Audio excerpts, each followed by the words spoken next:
दोस्तों, अगर आप भी इंडिया और न्यूजीलैंड के बीच खेला गया अंतिम गेंद तक कांटे का रोमांचक मैच देखकर खुश हुए हैं तो हमारी इस वीडियो को दिल से एक लाइक जरूर कीजिएगा।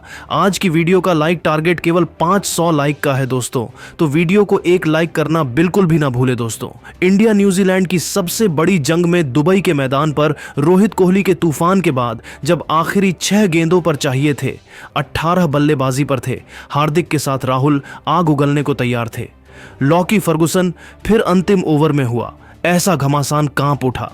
पूरा क्रिकेट जगत तो आखिर कैसे न्यूजीलैंड की जबरदस्त वापसी ने भारत को हक्का बक्का कर दिया। ऐसा क्या हुआ अंतिम गेंद तक खेले गए मुकाबले में जिसने क्रिकेट इतिहास को पलट दिया? किसने लगाया है इस मुकाबले में मैच विनिंग छक्का? कौन बना जीत का सबसे बड़ा हीरो?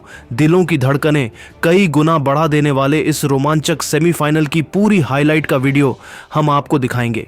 लेकिन उससे पहले आपको क्या लगता है कि विराट, राहुल और रोहित में कौन सबसे खतरनाक बल्लेबाज है? अपनी राय हमें नीचे कमेंट करके जरूर बताइए दोस्तों। जब विश्व क्रिकेट की दो सबसे बड़ी टीमें न्यूजीलैंड और भारत एक दूसरे के आमने सामने हो, मंच हो चैंपियंस ट्रॉफी का, तब मुकाबले में रोमांच तो अपनी चरम सीमा पर होता है। ऐसा ही हमें एक बार फिर देखने को मिला। इस सबसे बड़े मुकाबले में अपनी लाज दांव पर लगाकर सितारों से सजी न्यूजीलैंड की टीम जब टीम इंडिया के सामने उतरी, तब बदले के मुकाबले में रोहित और कोहली के विध्वंस के बाद पांड्या के साथ राहुल का बल्ला इस कदर गरजा कि न्यूजीलैंड के साथ साथ करोड़ों क्रिकेट प्रेमियों की रूह कांप गई। दोस्तों, इस महामुकाबले में न्यूजीलैंड को पहले बल्लेबाजी करने का मौका मिला और एक बार फिर विलियमसन ने भारतीय टीम को जमकर खून के आंसू रुलाए। मोहम्मद शमी से लेकर जडेजा, अर्शदीप सभी की जमकर पिटाई करते हुए इस बल्लेबाज ने केवल 100 गेंदों में 100 रनों की अद्भुत शतकीय पारी खेली, जिसे उन्होंने 10 चौकों और 6 खौफनाक छक्कों से सजाया था। तो वहीं अंत में उतरे ग्लेन फिलिप्स ने भी अर्धशतक जड़कर न्यूजीलैंड को 50 ओवरों में 312 रनों तक पहुंचा दिया था। दुबई में अभी से मातम पसरा हुआ था। वहीं कीवी फैंस तो जश्न मना रहे थे। उन्हें लगा कि यहां तक पहुंचना भारत के बस की बात नहीं है, क्योंकि एक तो इतना बड़ा लक्ष्य, ऊपर से चैंपियंस ट्रॉफी का दबाव, कोई भी टीम बिखर जाती। लेकिन भारत तो इस वक्त अलग ही फॉर्म में चल रही है और किसी को अंदाजा भी नहीं था कि असली तबाही तो अभी आने वाली थी। जी हां दोस्तों, अपने करियर के सबसे शानदार फॉर्म में चल रहे रोहित ने विलियमसन के ही अंदाज में कीवी गेंदबाजों को आड़े हाथों लिया। हमेशा की तरह एक बार फिर गिल और रोहिल के बीच एक बेहतरीन ओपनिंग पार्टनरशिप हुई, जीत की नींव बिछा दी गई थी। हालांकि गिल 36 रन बनाकर आउट हो गए। इसके लिए उन्होंने केवल 29 गेंदें ली थीं, जिसमें 4 चौके और वहीं एक तूफानी छक्का भी जड़ा था। उनके आउट होने के बाद रोहित और किंग कोहली ने भारतीय पारी को आगे बढ़ाना शुरू किया। न्यूजीलैंड के सभी खूंखार गेंदबाजों की जमकर पिटाई करते हुए इन दोनों बल्लेबाजों ने भारतीय टीम को मुकाबले में बहुत आगे पहुंचा दिया था। जी हां दोस्तों, हिटमैन ने केवल 52 गेंदों पर 56 रन ठोक दिए, जिसमें उन्होंने 6 चौके और एक छक्का लगाया था। तो वहीं विराट ने भी 56 गेंदों पर 52 रनों की पारी खेली। टीम इंडिया की दिल और धड़कन रोहित और कोहली ने भारतीय टीम को 150 रनों के पार पहुंचा दिया था। कभी चौका तो कभी छक्का। इन्होंने इस वनडे को T20 में तब्दील कर दिया था और बड़ी बेरहमी से न्यूजीलैंड के गेंदबाजों की कुटाई किए जा रहे थे। न्यूजीलैंड को समझ में नहीं आ रहा था क्या किया जाए। भारतीय खेमे में जश्न का माहौल था, क्योंकि रोहित और कोहली का बल्ला दहाड़ रहा था। ऐसा लगा था हम आसानी से यह मुकाबला जीतने वाले हैं। लेकिन तभी न्यूजीलैंड की वापसी का शंखनाद होता है। बारी बारी ये दोनों बल्लेबाज टीम इंडिया का दामन छोड़कर पवेलियन लौट गए, जहां से मुकाबला फंस चुका था।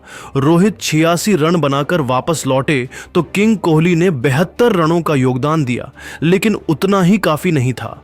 मैच अब बराबरी पर आ चुका था, पर न्यूजीलैंड को क्या पता था कि अभी तो भारतीय टीम की शान हार्दिक पांड्या के साथ कमाल लाजवाब राहुल इतिहास के पन्नों में अपना नाम दर्ज करवाने के इरादे से आए हैं। टीम इंडिया के टॉप 3 के बाद हार्दिक ने भी न्यूजीलैंड को सांस लेने का भी मौका नहीं दिया। रेड हॉट फॉर्म में चल रहे इस खिलाड़ी ने भी आते ही वनडे के इस महामुकाबले को T20 बनाते हुए चौके छक्कों की झड़ी लगा दी। नतीजा यह हुआ कि पलक झपकते ही मुकाबला अंतिम ओवर में पहुंच गया। जहां इन दोनों खिलाड़ियों के बीच अर्धशतकीय पार्टनरशिप भी हो चुकी थी। न्यूजीलैंड के तो पसीने छूट चुके थे। अब मैच आखिरी ओवर में था, जहां टीम इंडिया को जीत के लिए चाहिए थे। 6 गेंदों पर 18 रन। हार्दिक के साथ राहुल बल्लेबाजी कर रहे थे। हालांकि भारतीय फैंस के लिए मायूसी की खबर यह थी कि न्यूजीलैंड का कॉन्फिडेंस 7वें आसमान पर चला गया था। लेकिन उन्हें क्या पता था कि यह तो तूफान के पहले की शांति थी। अंतिम लेकर आए लॉकी फर्गुसन की पहली ही गेंद पर राहुल का बल्ला गरजा मिडविकेट के ऊपर से उन्होंने अपने करिश्माई अंदाज में बेहतरीन चौका बटोरकर अपने तेवर कीवियों को दिखा दिए थे। की अचानक से निराश भारतीय फैंस में जोश की एक नई लहर दौड़ चुकी थी। पूरा स्टेडियम इंडिया इंडिया के नारों से गूंज उठा था। तभी दूसरी गेंद पर कुछ ऐसा हुआ कि न्यूजीलैंड की जीत की सभी उम्मीदें चकनाचूर हो गईं।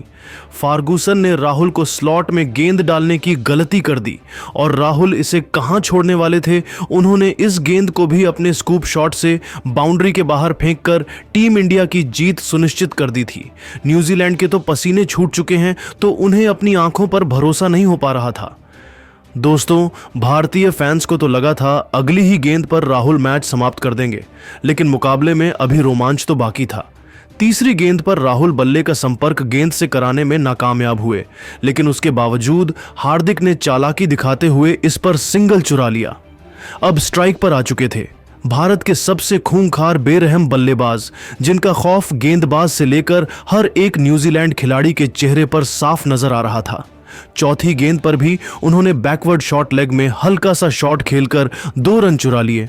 अब मुकाबला अंतिम 2 गेंदों में पहुंच चुका था, जहां जीत के लिए 5 रन चाहिए थे। दर्शकों का जोश देखते ही बनता था। सभी भारतीय टीम की जीत की प्रार्थना कर रहे थे। 5वीं गेंद पर भी हार्दिक ने बल्ला घुमाया, लेकिन वह केवल 2 रन ले पाए। अब यह मुकाबला अंतिम गेंद तक पहुंच चुका था, जहां टीम इंडिया को 3 रन चाहिए थे, तो वहीं न्यूजीलैंड को 1 विकेट चाहिए था। स्टेडियम में सन्नाटा हो गया था कि आखिर अब क्या होने वाला है। लेकिन दोस्तों, इतिहास लिखने के इरादे से तो ये दोनों बल्लेबाज आए थे। गेंदबाज ने चालाकी दिखाते हुए हार्दिक को छकाना चाहा, लेकिन सूर्या भी कोई कच्चे खिलाड़ी नहीं है। पीछे हटकर उन्होंने गेंद को पॉइंट और कवर के बीच से चीरते हुए चौके के लिए मारकर टीम इंडिया को एक कभी ना भूलने वाली जीत दिला दी थी। पूरा स्टेडियम हार्दिक हार्दिक के नारों से गूंज उठा था। किसी की खुशी का ठिकाना नहीं था, तो भारतीय खेमा जश्न में डूब गया था। रोहित कोहली से लेकर पूरा हिंदुस्तान जश्न मना रहा था, क्योंकि टीम इंडिया ने इस प्रैक्टिस मुकाबले को अपने नाम कर विश्व चैंपियन बनने का ऐलान कर दिया था। हालांकि यह केवल प्रैक्टिस मैच की कहानी थी, लेकिन असली मुकाबले में भी हमें कुछ ऐसा ही रोमांच देखने को मिलने वाला है। लेकिन दोस्तों, अब आपको क्या लगता है कि रोहित कोहली और विलियमसन में कौन सबसे महान बल्लेबाज और कप्तान है? अपनी राय हमें नीचे कमेंट करके जरूर बताइए, और ऐसी ही शानदार खबरों के लिए हमारे चैनल को सब्सक्राइब करना ना भूले। धन्यवाद।